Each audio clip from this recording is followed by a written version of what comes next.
Being a police officer in a quiet South Jersey county means most nights are routine. Shoplifters, domestic disputes, the occasional car accident.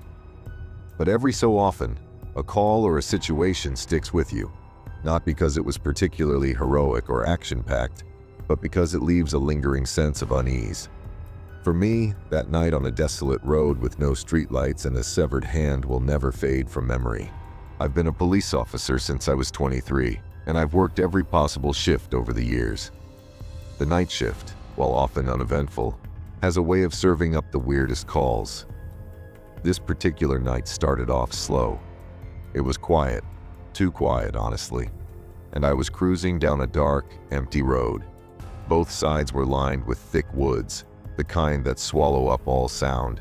No streetlights, no cars, just the hum of my cruiser and the occasional rustle of leaves in the breeze.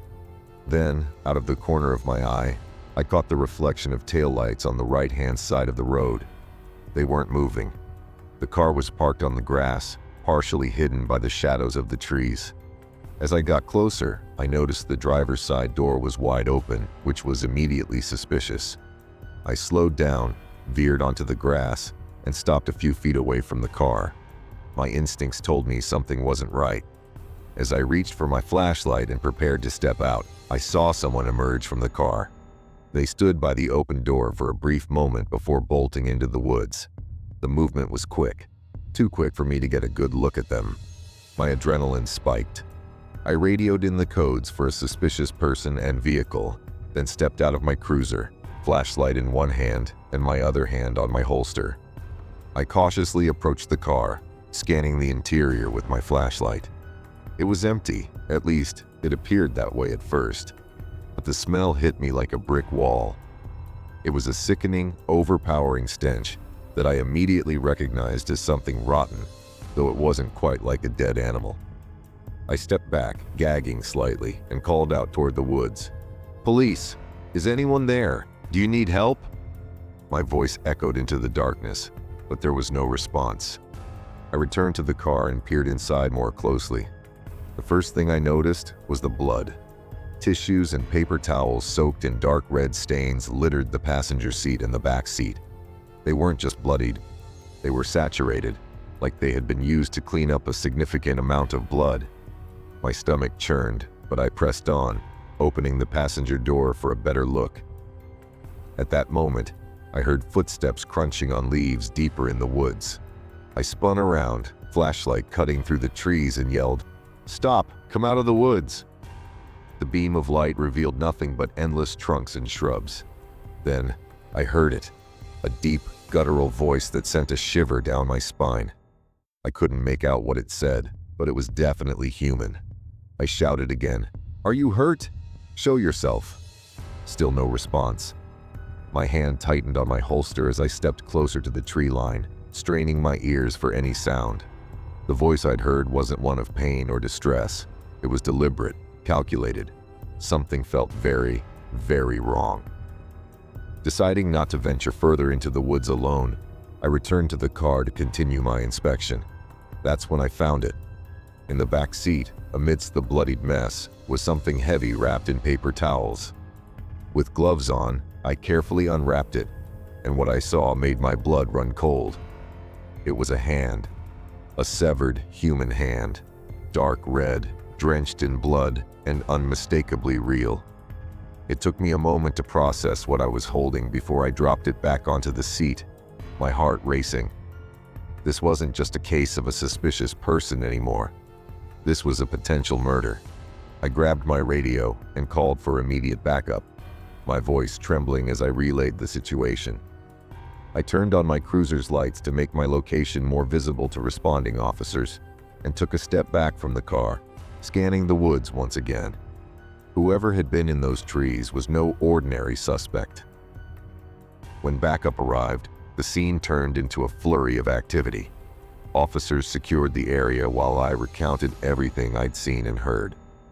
A canine unit was called in to track the person who had fled into the woods, and we began a thorough search of the area.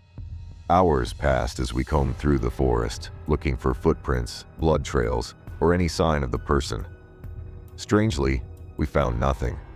There were no footprints leading away from the car, no drag marks, and, most disturbingly, no blood trails from the car to the woods. The severed hand and bloody tissues had clearly been inside the car for some time, but there was no indication that the person I saw had been injured. The car itself turned out to be stolen.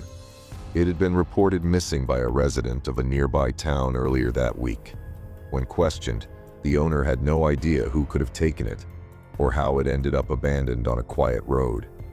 Investigators dusted the car for fingerprints and collected DNA samples from the tissues in the hand, but the results only deepened the mystery. The fingerprints on the steering wheel didn't match any known individuals in the database, and the DNA from the hand was equally untraceable. The severed hand didn't belong to the car's owner or anyone known to them.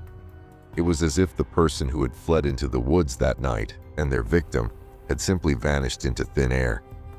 Despite extensive searches and forensic analysis, the case eventually went cold.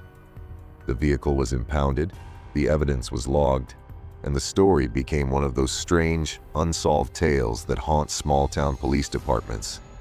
Every now and then, I think about that night, the voice in the woods, and the smell of rot.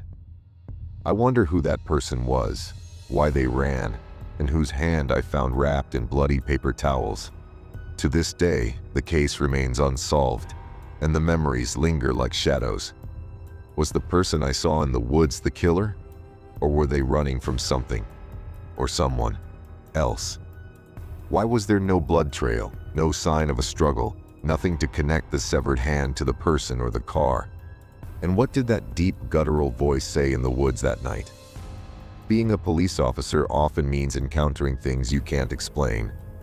This was one of those nights. The dark road, the abandoned car, and the severed hand are pieces of a puzzle that may never be solved. But every time I drive down a quiet road at night, I can't help but glance at the woods and wonder if someone, or something, is watching from the shadows. The job of a police officer is rarely as action-packed as movies and TV shows make it seem. Most days are routine, and some nights you're just waiting for the next call.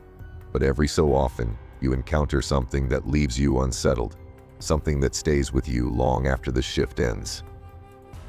That night on the dark, wooded road was one of those times. The severed hand, the voice in the woods, and the mystery of the fleeing person remain an unsolved enigma. A chilling reminder that some questions don't have answers. I hope you liked this story. Please let me know in the comments below. If you like this video, then subscribe to the channel because you will get to see similar videos on this channel. I'll see you again in a more scarier story.